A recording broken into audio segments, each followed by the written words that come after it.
Salut la grande famille, c'est encore moi aussi Béjo. Si tu es nouveau, tu es nouvelle sur ma vidéo, faut t'abonner sur ma chaîne YouTube, ma page Facebook, Instagram, TikTok. Vous pouvez me retrouver sur les quatre plateformes et aussi je laisse mon numéro WhatsApp. Vous pouvez m'appeler. Bref, la famille, aujourd'hui j'aimerais vous parler d'une vidéo qui circule des dates de 2018. Ouais, 2018. Une vidéo qui date de 2018 où il y avait eu petite manifestation et Daouda qui anime à la télé Live TV, où parce qu'il était journaliste, lui, mais il est journaliste, où il l'a séquestré. Et dans ça, la vidéo, on lui a interviewé. Et le problème, il a parlé de ça. Mais aujourd'hui, sous le départ, la vidéo qui date de 2018, hein, sous le départ, a relayé cette vidéo pour dire non, que regardez, voici sur le régime de Papa Ado, comment ils sont maltraités des gens, des journalistes, etc., etc. pour, pour, pour, pour une information qui ne sont même pas vraies. Or, le gars va venir démentir. Et aussi, il va dire sous le départ que non, ce que tu es en train de dire, c'est pas pour cela que j'ai fait la vidéo, c'est pas pour cela qu'ils m'ont séquestré. Il y a une raison pourquoi les gars m'ont séquestré. Mais ne dis pas non que oui, c'est si régime de Ouattara qu'ils m'ont séquestré. Lui-même, Daouda, il va témoigner que lui-même au début, il ne supportait pas Ouattara. Moi, mais je vous ai dit au début, moi-même là, nos vieux pères du quartier nous ont tellement que mangé le cerveau que nous-mêmes on détestait Ouattara. Mais aujourd'hui, on a vu que avec le progrès qu'il est en train de faire pour les Ivoiriens, pour le développement, on est content. On est content. Et puis on est fier d'être près de lui. Arrêtez de prendre des anciennes vidéos des gens où ça ne partait pas si la politique et puis vous allez venir relayer ça pour parler, pour dire non que oui, voici tel régime où ils sont là séquestrés des gens, les journalistes, etc. Arrêtez ça. Si vous n'avez rien à nous dire ou vous n'avez rien à nous montrer aussi, mais ça sert à quoi de venir montrer une ancienne vidéo et dire des propos négatifs comme ça? La famille, voici cette vidéo que je vais vous présenter où Daouda même en train de s'exprimer. La première vidéo, la première partie, sa voix, il ne parlait pas plus fort. Donc, je pense que mettez un peu de volume encore pour que vous puissiez mieux attendre. Parce que où il va dire à sous le départ, c'est dire vérité que ce qu'il est en train de faire, s'il n'arrête pas, il va lancer mandat d'arrêt contre lui. Donc, écoutons-le. Vous voyez les soroïstes. Vous voyez les soroïstes. Des gens qui les montrent, si tous les cyber opposants, et ils sont en Europe là-bas, c'est eux qui ont toujours, on les donne les informations. Voici ça, voici ça. Vous ne vérifiez pas d'abord. Quand on vous donne en même temps, bouf, vous avez la grosse tête.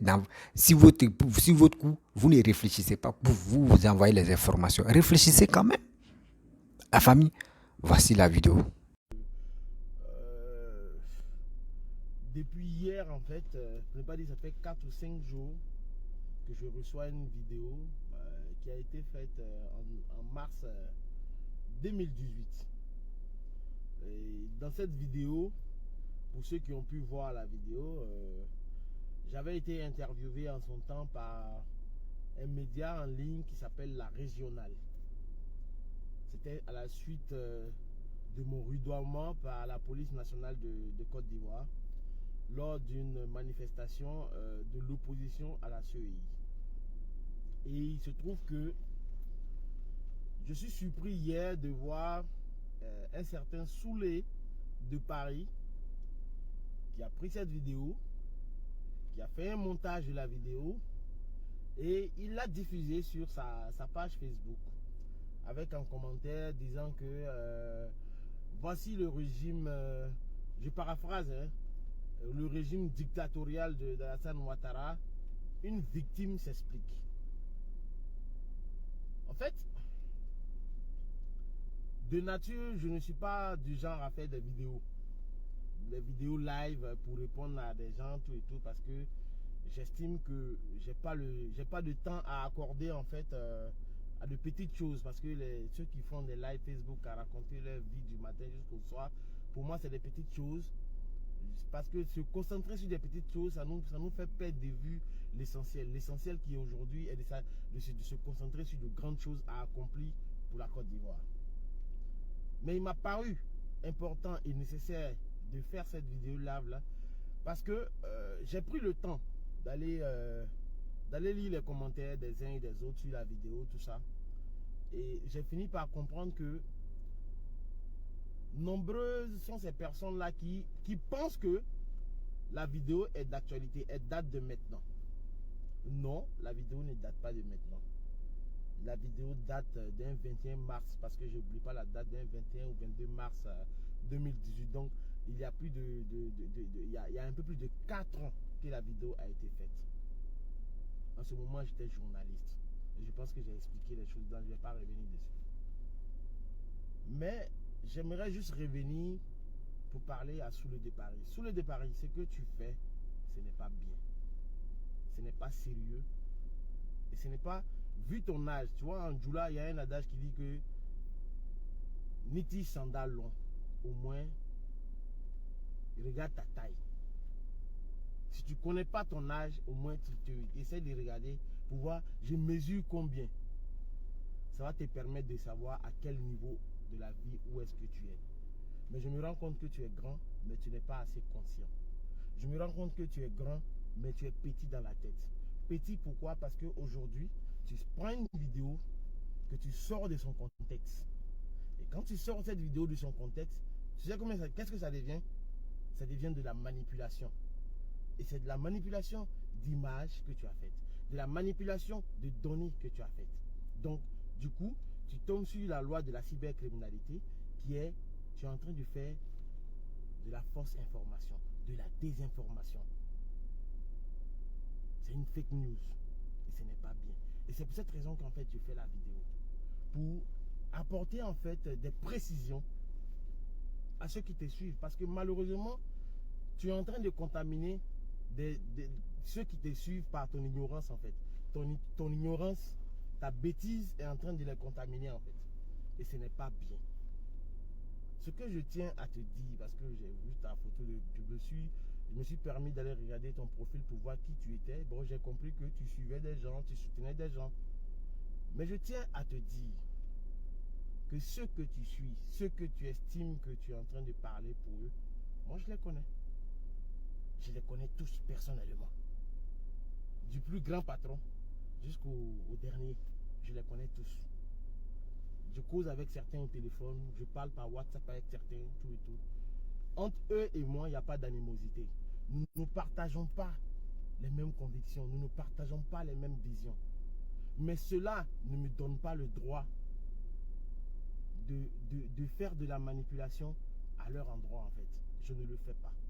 Parce que de façon éthique et de façon morale, ce n'est pas bien de faire ce genre de choses-là. Et donc franchement, je te demande, Soulé de Paris, je viens humblement vers toi. Je te demande humblement de ne plus faire ça. Parce que je vois que sur ton profil, sur ta page, tu t'attaques impunément aux gens, à gauche et à droite, à gauche et à droite. Mais me concernant, je te demande gentiment de ne plus faire ça.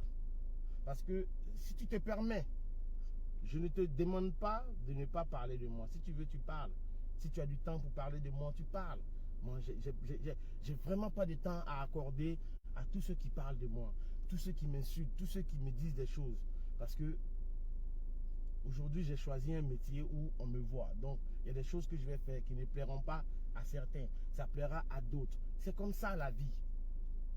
Mais si tu veux parler de moi, au moins, même si tu dois dire quelque chose, me critiquer, il faut que tu me critiques sur la base de la vérité. Parce que oui, les propos que j'ai tenus dans la vidéo, je les ai vraiment tenus. J'ai tenu d'autres propos même depuis 2011.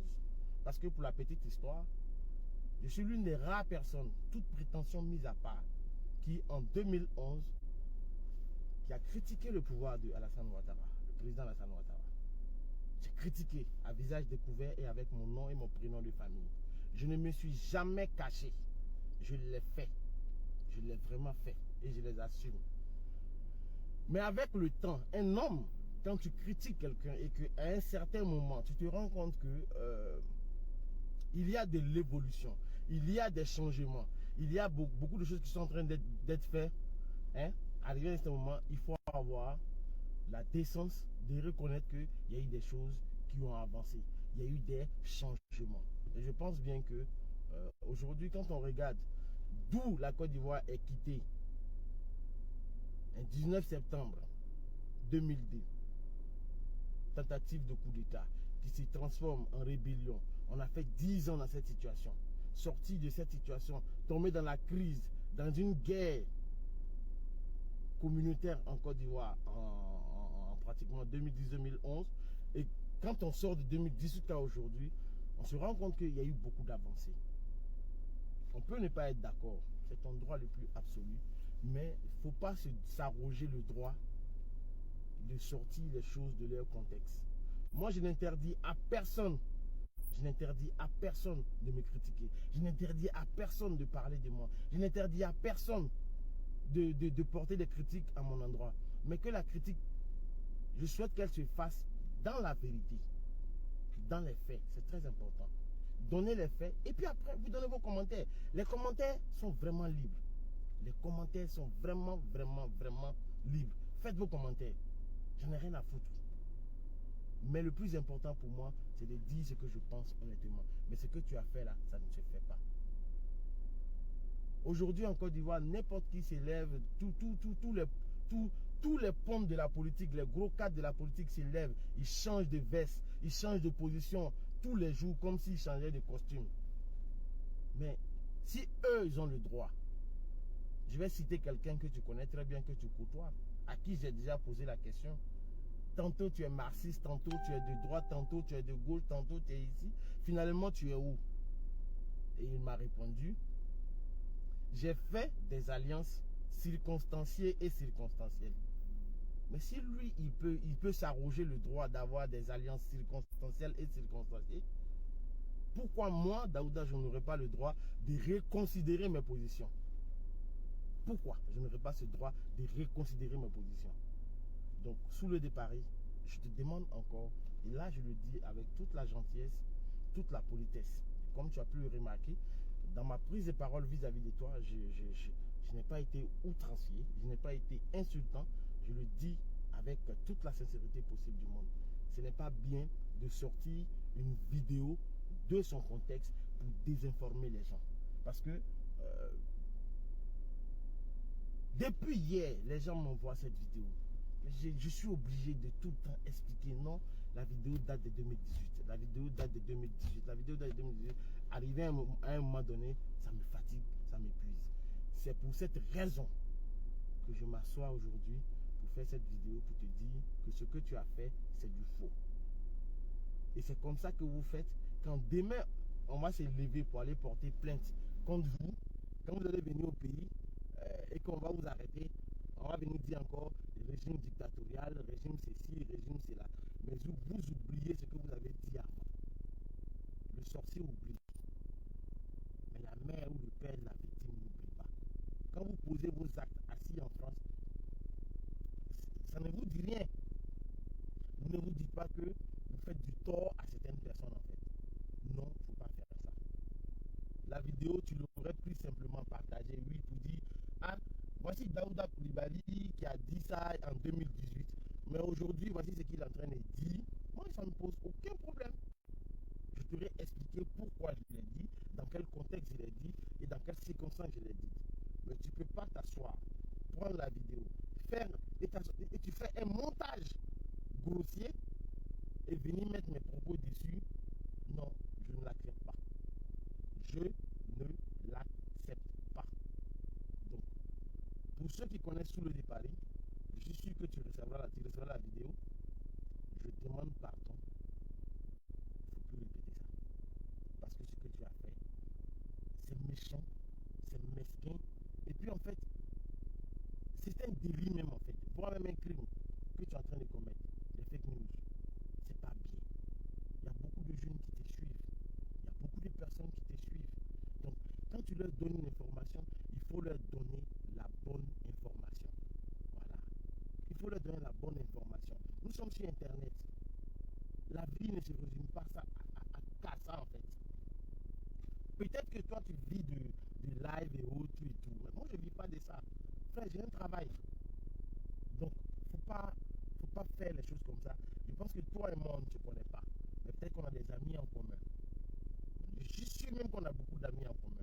Je demande pardon de ne plus faire ça parce que on n'a qu'à apprendre à se respecter mutuellement.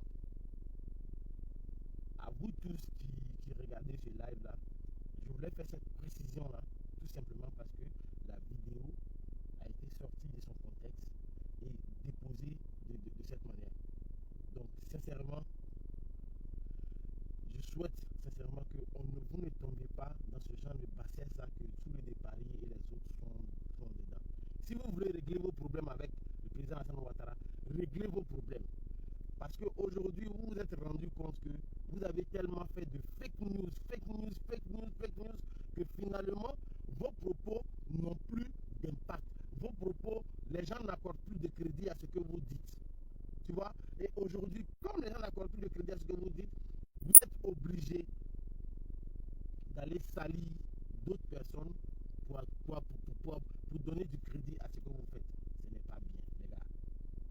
Changeons de mentalité, changeons de comportement. C'est ensemble que nous allons faire de la Côte d'Ivoire ce pays développé, ce pays puissant, ce pays fort, d'abord en Afrique de l'Ouest, mais partout en Afrique. Et placer la Côte d'Ivoire dans le concert des nations, en fait. Ce n'est pas en faisant du fake. Et je tiens à dire encore une chose qui est très importante. On peut critiquer un président, on peut critiquer un homme politique, on peut critiquer un dirigeant, mais tout en restant dans la vérité. Tout est dans la façon de dire les choses. Tout est dans la manière de dire les choses. Oui, moi j'ai critiqué le président Ouattara. Je l'ai critiqué. C'est vrai que j'ai été rudoyé souvent par la police. Je pense que ça arrive dans tous les pays du monde. Que certaines personnes, certains policiers ou certains gendarmes fassent preuve de zèle démesuré. Mais à aucun moment, je ne suis allé en prison pour ça. À aucun moment. Parce que je m'en tenais qu'aux faits. Seulement que les faits. Voici ce qui s'est passé. Je vous recommande d'aller regarder la vidéo. La vidéo, encore, elle existe. Elle est sur YouTube, elle est sur Internet. Allez-y, regardez. Je suis cohérent. J'ai été cohérent avec moi-même depuis 2010 et je resterai toujours cohérent avec moi-même. Voilà. J'estime aujourd'hui que les choses ont évolué. La Côte d'Ivoire est en chantier. La Côte d'Ivoire vraiment est en train d'avancer. La Côte d'Ivoire est à un niveau aujourd'hui où il faut reconnaître que beaucoup a été fait. Il faut le reconnaître. Mais cela ne doit pas nous empêcher de dire aussi que beaucoup reste encore à faire. Mais ce qui a été fait là, il faut le reconnaître. C'est ça qui est important. Donc sur le départ, je te demande pardon. Moi je ne suis pas, comme vous le dites en France, ça va, je ne suis pas vidéoman. Parce que c'est de la petitesse en fait. C'est du n'importe quoi pour moi. Franchement, c'est petit, c'est petit, c'est petit, c'est petit. Les trucs de vidéo, parler, insulter, se parler mal, s'insulter, rentrer dans les clashs. Je ne suis pas dans un clash avec toi. Je suis en train de faire juste une précision qui, pour ma part, était importante. Donc, je demande pardon. Encore une fois, pardon. Pour cette fois, moi, je te pardonne pour ta bêtise. Parce que comme Albert Camus le disait, la bêtise, elle insiste toujours. J'espère que tu ne vas pas insister dans cette bêtise. Moi, je te pardonne parce que j'estime que tu ne savais pas. Tu étais ignorant. Franchement, je pensais que je me dis, sincèrement, je te pardonne parce que j'estime que tu ne savais pas. Mais je souhaite que ça ne se répète pas. Parce que si ça se répète, que ce soit ici ou à Paris, je pense que tu vas avoir une plainte. Pour faux, usage de faux, ça c'est un. Pour diffamation, pour calomnie. Tu comprends un peu? Donc, pour harcèlement moral, tout ça là, ça tombe sous le coup de la loi sur la cybercriminalité. Ne pense pas que c'est en Côte d'Ivoire seulement que je vais porter plainte. Je peux aussi porter plainte en France. Voilà. Et la juridiction française va m'écouter. Donc, chers frères, arrête. C'est pas bien, c'est pas intéressant. On est ensemble. Tu es jeune, je suis jeune. Hein? Mettons-nous main dans la main. On peut... suis Daouda Koulibaly, je suis journaliste, blogueur et vidéoblogueur. Je suis journaliste indépendant. J'ai écrit pour El País, le plus grand journal espagnol. J'ai fait des piges pour le New York Times. J'ai aussi écrit pour la radio internationale des Pays-Bas pendant pratiquement 3 ans avec le projet Ivoire Justice. J'ai écrit pour le Nouveau Courrier ici à Abidjan. Et moi-même personnellement, j'ai mon blog que j'ai transformé aujourd'hui en média à part entière. Voilà. Et j'ai travaillé aussi pour le site en ligne Politique Afrique qui est devenu après Pôle Afrique. C'est après ma démission que je suis allé créer mon propre média qui s'appelle La Voix des Sans-Voix, où je décris, je dénonce l'état de la société. Oui, les menaces, j'en reçois à tout moment. Voilà. Et la dernière menace même que j'ai reçue, c'est lors de la fameuse affaire d'AgroBusiness qui m'a valu même des pressions à un très haut niveau. Mais bon, c'est pas pour autant que je vais arrêter de dénoncer. Je peux dire que c'est en gros la 3e fois qu'il y a des altercations avec la police. La première fois, c'était à la présidence de la République. Il y avait eu une histoire de direct, tout et tout, donc on ne s'est pas compris, tout ça. La présidence pensait que moi je faisais un direct. Après, les gars de com m'ont pris, ils m'ont envoyé dans un bureau, tout ça. Et ils m'ont fait effacer toutes les vidéos que j'avais prises en back-office. Je leur ai dit que c'était pas du direct. Après, c'était fait un montage. La seconde fois, c'était avec les policiers qui sont en face de Fraternité Matin. Il y avait une marche des élèves et j'étais en train de filmer encore une fois en direct, tout ça. J'ai été empêché de travailler. Le monsieur m'a même donné un coup de poing à l'œil gauche. Et j'avais même l'œil au beurre noir pendant un certain temps. Et cette fois-ci, c'est la 3e fois où là, je me suis fait traîner à terre comme un animal, comme une bête sauvage.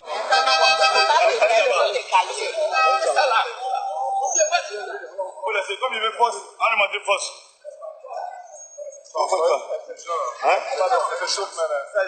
Ne réagissez pas ainsi.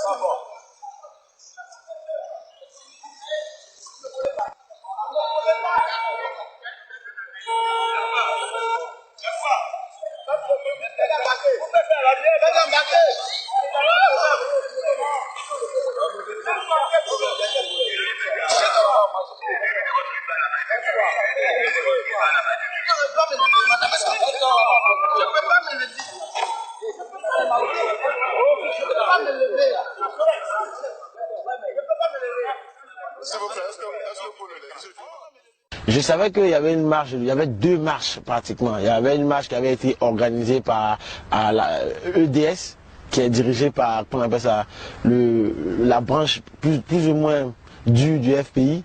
Et il y avait une autre qui était autorisée.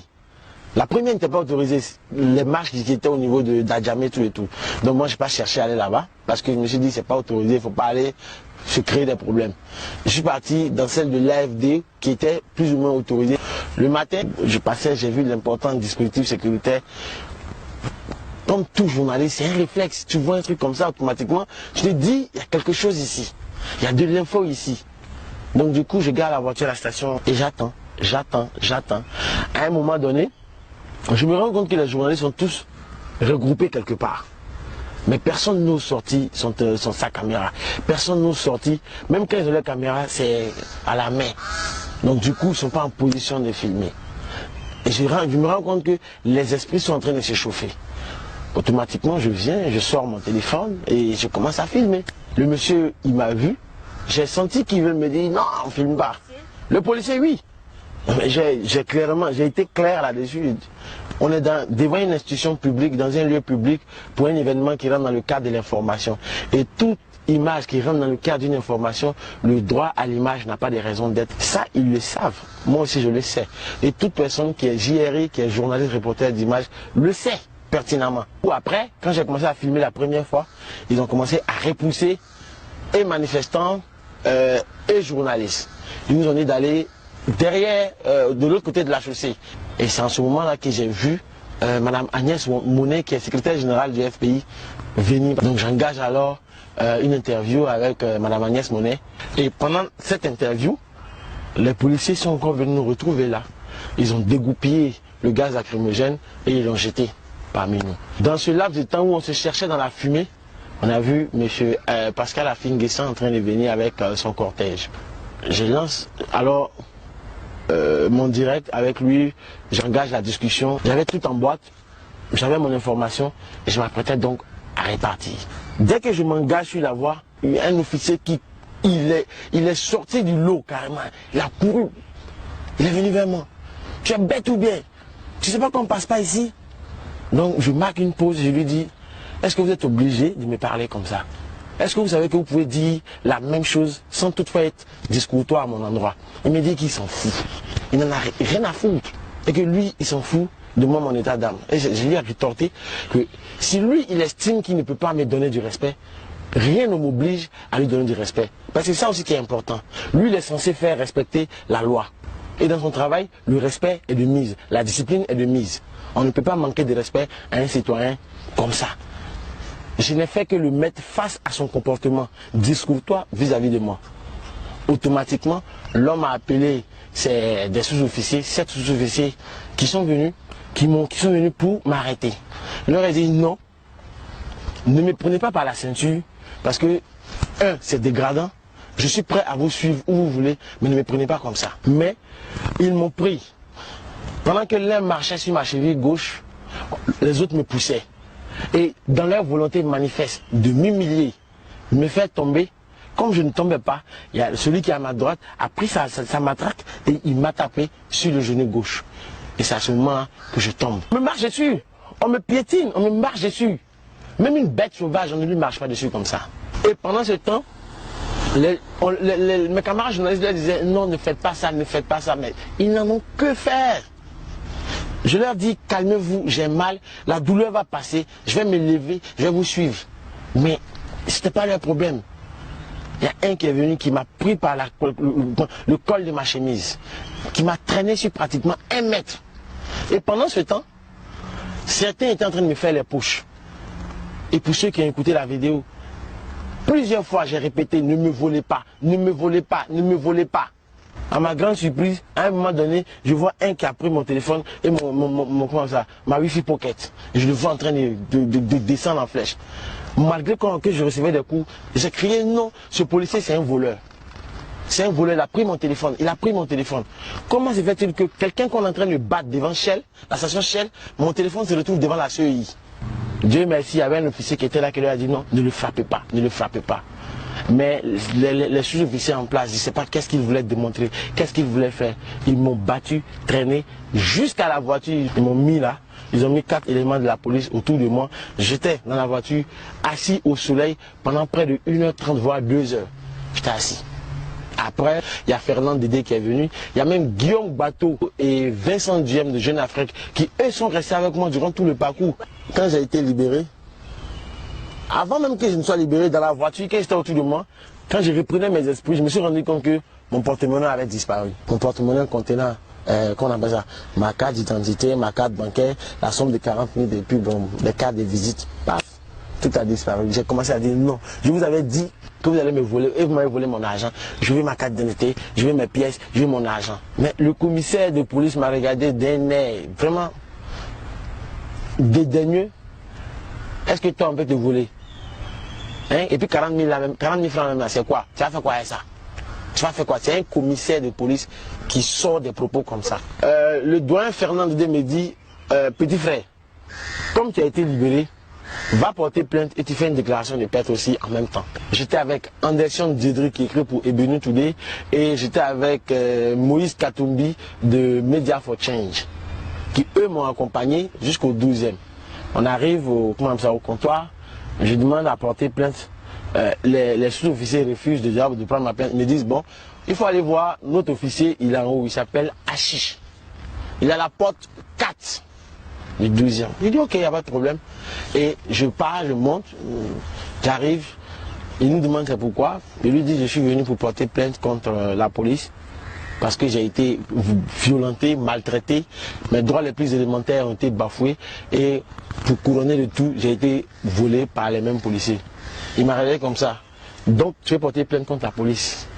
J'ai dit oui, je vais porter plainte contre la police. Il dit ici moi je ne prends pas de plainte contre la police. Je ne peux pas prendre de plainte contre la police, donc tu veux porter plainte contre nous-mêmes. Si tu es trop fâché, il faut aller voir le procureur Adou. Ok. Je me sens bafoué, je me sens humilié et l'injustice notoire est là. On me dit on ne prend pas ma plainte. J'ai dit ok, il n'y a pas de problème. Le lendemain, donc, sur le champ, je suis descendu, j'ai fait une déclaration de perte que mes amis m'ont aidé à payer parce que j'avais même pas un sou sur moi. Une déclaration de perte, tout et tout. Et le lendemain, j'ai rédigé ma plainte. Je suis allé au parquet, j'ai porté ma plainte au procureur de la République. Après cela, je suis reparti à la CNDH, la Commission nationale des droits de l'homme. Je suis encore allé là-bas, j'ai porté plainte. Derrière ces plaintes, c'est un combat. C'est un combat que je suis en train de mener. Aujourd'hui, on se rend compte, il y a des situations, chaque fois dans des villes, que ce soit à Blolequin, dans telle ville, les populations s'élèvent. Ils s'attaquent à des institutions de la République. Sur les réseaux sociaux, un peu partout dans les journaux, partout, on dit c'est de l'incivisme. Oui, c'est de l'incivisme. Mais il faut s'attaquer à la base du problème. Parce que quand on voit ces populations s'attaquer aux institutions de la République, c'est parce que nous avons perdu de vue les fondamentaux. Respecter les lois que nous nous sommes données nous-mêmes. C'est ça le plus important.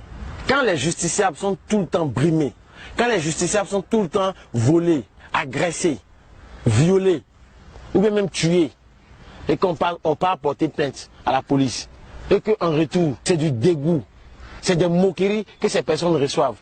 Ils ne sont jamais rétablis dans leurs droits. Qu'est-ce que vous voulez qu'ils fassent? En gros, c'est une façon pour eux de dire non, ce qui m'est arrivé, il faut que je me rende justice. Donc cette plainte, pour moi, c'est un combat parce que je suis prêt à aller jusqu'au bout. Je vois Olga Otro, de nouveau réveil, en train de se faire gifler au palais, là-bas, au palais de justice, et être mis au violon. Mais qui vous a dit qu'elle n'a pas porté plainte? Elle a porté plainte. Mais sa plainte n'est jamais arrivée quelque part. Cyril Djedmel a été tabassé. Qui vous a dit qu'il n'a pas porté plainte? Il a porté plainte. Mais où est-ce que c'est arrivé? Ça n'est arrivé nulle part. Et c'est pour cette raison que je me suis adressé directement au procureur de la République, M. Adou Richard, pour lui dire que pour une fois, il faut qu'il puisse se saisir de cette affaire. Parce que trop, c'en est trop. Les journalistes de Côte d'Ivoire se font tabasser, humilier. Au-delà même des journalistes, des simples citoyens se font tabasser, humilier, nuit et jour. Qu'est-ce que lui fait? Moi je pense que Adou Richard est un très bon magistrat. Et je pense qu'il va se saisir de cette affaire-là. Il faut que cette affaire soit tirée au clair une bonne fois pour toutes. Parce que si ce n'est pas fait, ok, on comprendra qu'en Côte d'Ivoire, la liberté d'expression n'existe pas. La liberté individuelle n'existe pas. La liberté d'informer n'existe pas. En gros, dans quoi est-ce qu'on est? Je pars du principe tout le temps. Et ça, je le dis, il n'y a rien de plus important pour une démocratie qu'un électorat bien informé. Si nous, journalistes, ne pouvons pas faire notre travail, si nous, journalistes, ne pouvons pas informer les gens, or, l'information est un droit. Si on ne peut pas informer les gens, qu'est-ce qu'on doit faire? Vous savez, ce serait méchant de ma part de dire qu'il n'y a pas eu des avancées au niveau des droits des journalistes en Côte d'Ivoire. Il y a eu beaucoup d'avancées. Mais qu'on le veuille ou non, il y aura toujours des brebis galeuses dans cette corporation de policiers. Et ce sont ces brebis galeuses-là qui entachent le travail des gens. Donc, je ne peux pas dire, parce que la liberté n'est pas totale. Beaucoup a été fait. Mais beaucoup reste encore à faire. Donc c'est ce que je peux dire, Madame Kassi, à ce niveau-là. Mon message à l'endroit du ministre de la Communication, c'est que je souhaite que Bruno Nabagna-Koné, ministre de la Communication, s'accorde avec son collègue ministre de l'Intérieur, de sorte à ce qu'on trouve un canevas, pour ne pas que ces gens de dérive-là puissent encore arriver. Et eux, ministre de la Communication, le ministre de l'Intérieur et le président Alassane Ouattara, vous êtes les garants moraux de cette loi-là. Si vous ne la faites pas respecter, qui va faire cela à notre place? Je vous appelle à toutes ces personnes éprises de liberté à soutenir ce combat, à mener ce combat avec moi. Ne regardez pas au visage de Daouda Coulibaly, non. Regardez au-delà de Daouda. Parce qu'aujourd'hui, c'est Daouda qui a été battu. C'est Daouda qui a été traîné. C'est Daouda qui a été humilié. Mais demain, à qui le tour? Bref, la famille, vous avez écouté Daouda, ce qu'il a dit. Franchement, je trouve ça ridicule, quoi. Oui, je trouve ça ridicule de la part des cyberactivistes soroïstes qui n'ont plus des idées, qui n'ont plus des choses à vilipender, parce que eux, ils n'ont plus des bonnes choses pour dire non, que oui, il y a telle personne, tu me donnes les informations qui est fiable, donc je vais venir. Il n'y en a plus. On va rentrer en 2023 là. C'est ceux qui sont idiots là, c'est eux qui vont croire tout ce qu'ils sont là dit. Ceux qui sont vraiment idiots là, c'est eux qui vont croire tout ce que les Soulés de Paris, l'Amira Blindé, les Gbagbo Kone, Hervé Djedji, Baba Nicolo Kochi, tout ça, non, tout ça, tout ça là. Tout c'est la Djep, tout ceux là. Le Christ y a plus même là, tout ceux là. Ceux qui sont ignorants, c'est eux qui vont croire tout cela. Sinon, en principe, ceux-là n'ont pas des informations que les gars donnent matin, midi, soir. Ils sont pas là pour donner les... Même avant de critiquer quelqu'un, regarde ce qu'il est en train de faire.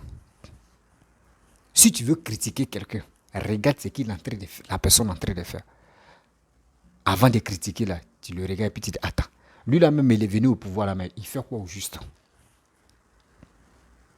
Daouda a dit non que ceux que vous travaillez pour eux, ceux que vous êtes là en train de faire les vidéos matin, midi, soir, là, lui il est en contact avec ceux-là. Lui il est en contact avec ceux-là matin, midi, soir. Ceux que vous êtes là, à cause de cela, vous insultez les gens sur les réseaux sociaux. Là. Lui il est en contact avec ceux-là. Parce qu'il n'est pas là pour dire, il va dire les noms, il va les exposer. Non. Ça veut dire si quelqu'un te dit ça là, toi mais il faut réfléchir. Une ancienne vidéo, vous prenez ça, vous voulez gâter l'image de ce monsieur-là. Vous-même, vous savez qu'il anime une émission.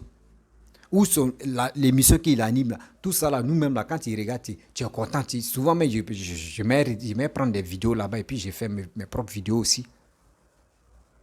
Mais à côté d'une ancienne vidéo qui date de 2018, tu vas prendre ça et tu vas relayer ça pour dire non, que voici tant de régimes de Ouattara, comment on maltraite les journalistes, comment les gens font. Mais c'est méchant.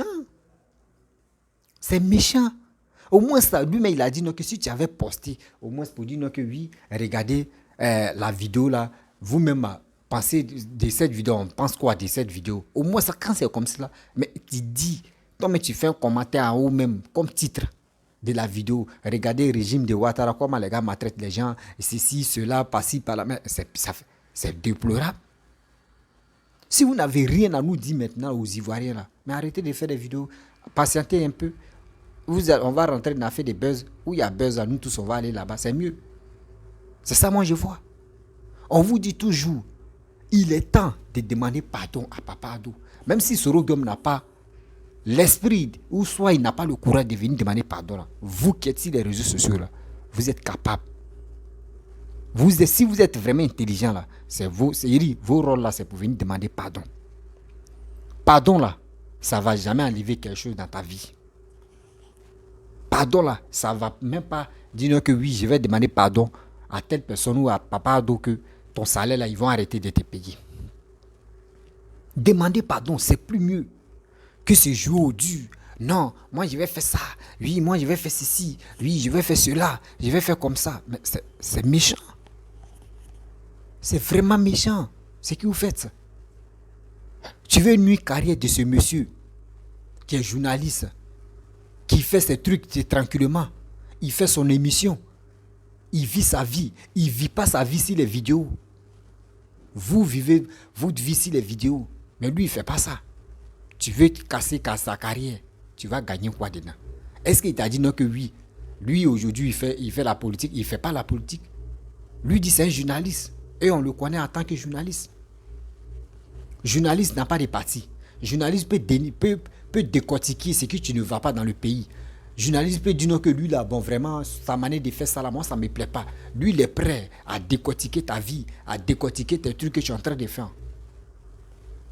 Mais il n'est pas pour nous que oui, j'ai un parti pris, je vais venir parler de ça, je vais venir dénoncer ou je vais faire... Non, il n'est pas ça. Ou soit je vais venir injurer les gens, insulter, ceci, cela. C'est pas joli à voir. On va où est tout ça là? Ah, ça là, vous voulez que l'Afrique n'a qu'à se développer. Vous voulez que l'Afrique n'a qu'à se développer dans tout ça là. Mais c'est honteux. Ouais, c'est vraiment honteux. Ça fait mal, c'est honteux, on ne sait pas quoi faire. Parce qu'on tourne en rond, tout ça là. Oui, on tourne en rond, tout ça là. On gagne quoi? Des bons dedans. C'est méchant. La famille, c'est très méchant. C'est quand on va quitter dans cette histoire de dénigrement, des injures, de n'importe quoi sur les réseaux sociaux. Ou soit parce que le gars, pourquoi ça lui fait mal? Tu as posté la vidéo et c'est le commentaire, c'est le titre de la vidéo que toi tu as mis là. C'est ça même là qui l'a vraiment touché au cœur. Parce que tu sais, dans la vie là, quand tu es sur les réseaux sociaux où tu animes telle émission là, il y a des gens, mais ils vont voir ta vidéo, ils vont dire, ah mon frère, mais Joe, voyez, c'est qui il a vu ces pages de telle personne, voici ce qui tu disais. Hein. Ah ok, oui, regarde, va voir le titre. Et lui, ça envoie le titre. C'est pas ce que toi tu as dit. Le contenu même de la vidéo, hein, le titre même là. Ça ne va pas. Ça ne va même pas. Tu vas titre des vidéos et puis tu vois tu écoutes le contenu même de cette vidéo-là même. Ça ne correspond pas. Mais lui, il veut mettre pour avoir des vues. Il veut mettre pour que les gens puissent écouter, pour avoir une idée négative. Mais c'est pas bien. Nous tous, nous sommes des Ivoiriens. Travaillons ensemble. Si vous ne voulez pas que Papa Ado travaille, si vous ne voulez pas Papa Ado, ne prenez pas vidéo des gens, des personnes qui ne font plus politique ou qui font jamais politique. Vous allez prendre des vidéos pour venir mettre ça sur les réseaux sociaux en sachant que pour dire aux gens que oui, regardez le régime de telle personne est méchant, le régime de telle personne ne veut pas faire ceci, en train de frapper les journalistes, en train de torpiller, c'est méchant. On va où avec ça? Quand vous faites ça, là, vous gagnez quoi dedans en récompense? Vous gagnez quoi dedans? Parce que c'est méchant de dire ton frère que tu dis ton frère ivoirien. Parce que Daouda, tu es là, toi, sous le de Paris, tu peux rentrer en contact avec lui. Lui peut t'aider à rentrer en Côte d'Ivoire ou soit il peut t'aider à faire quelque chose au pays. Mais tu es là, vous pensez que votre vie, là, c'est limité sur les réseaux sociaux. Hein? C'est ça beaucoup de personnes font. Eux pensent que oui, la vie est limitée sur les réseaux sociaux. Non. Il y a la vie des réseaux sociaux plutôt. Il y a la vie des réseaux sociaux et puis il y a la vie réelle. Parce que la vie des réseaux sociaux, là, on est là, on bling bling. D'autres même peuvent te dire que lui, il est milliardaire. D'autres même peuvent te dire que lui, il a payé une maison en Europe, il a payé une maison dans son pays. Mais en réalité, là, tu fouilles là, il y a pas zéro. Il y a pas zéro. Les réseaux sociaux font que nous-mêmes, on se crée des problèmes. On se crée des problèmes entre nous-mêmes. Parce que je vais dire non que oui, je suis supérieur à telle personne. Oui, je veux faire ceci pour que je puisse être aimé. Oui, je vais faire cela. Oui, pour qu'on puisse me dire, c'est moi le premier à donner telle information. C'est moi le premier à relayer telle information. C'est moi le ceci, je suis cela. Mais avant de faire des trucs là, demande à telle personne d'abord. Tu pourras rentrer en contact avec Daouda, c'est facile. Si tu veux vraiment, sous le départ, tu veux rentrer en contact avec Daouda, c'est facile. Si tu veux poster sa vidéo, si vraiment la vidéo t'a vraiment touché, tu peux rentrer en contact et puis lui-même va t'expliquer. Mais vous ne faites pas ça. Au moins, si tu as pris vidéo d'une personne qui est dans la politique, on peut comprendre. Mais quelqu'un qui n'est pas dans la politique, tu vas venir prendre, tu vas faire ceci, tu vas faire cela. Ça fait mal. Ça fait mal. Oui, ça fait très mal. Donc faisons très attention. On vous dit, venez parler de sensibilisation. Vous allez voir, si vous parlez de sensibilisation et puis vous demandez pardon pour que oui, Soro Guillaume rentre en Côte d'Ivoire, vous allez voir que la Côte d'Ivoire va être tranquille. Mais vous ne voulez pas. Vous voulez toujours parler de la haine, incitation à la haine, injurer des gens, insulter et venir dire non que oui, donnez-moi les étoiles pour que le Facebook puisse me payer. Donnez-moi les étoiles et puis c'est fini. Tu vas prendre les étoiles là, tu vas aller sur la lune ou bien. Tu vas aller sur la lune ou bien. Donnez-moi les étoiles. Oui, donnez-moi les étoiles. Mais ils vont te donner les étoiles là, tu t'en sur la lune. Mais arrêtez ça quand même. Arrêtez ça. Prenez-vous au sérieux. Vous avez des enfants, vous êtes mariés, vous avez des femmes, vous avez des petits frères, petites soeurs, vous avez vos parents au pays. Mais ayez pitié de ceux-là. À cause de la politique, vous-même vous gâtez votre nom. Vous gâtez votre dignité. On va où avec ça? C'est méchant. Sérieux, c'est vraiment méchant. La famille, je ne vais pas être longue dans cette vidéo. C'était pour vous montrer les bêtises que sous le départ à faire. Des bêtises que les souris sont faire. Arrêtez les informations qui ne collent pas à ce que vous dites ou le titre même de la vidéo, ça ne correspond même pas au contenu de cette vidéo. Arrêtez ça. Arrêtez ça. La famille, si tu es nouveau, tu es nouvelle sur ma vidéo, n'oublie pas de t'abonner sur ma chaîne YouTube, ma page Facebook, Instagram, TikTok. N'oubliez pas aussi de partager au maximum, liker, laisser les commentaires. Je vous dis à très bientôt.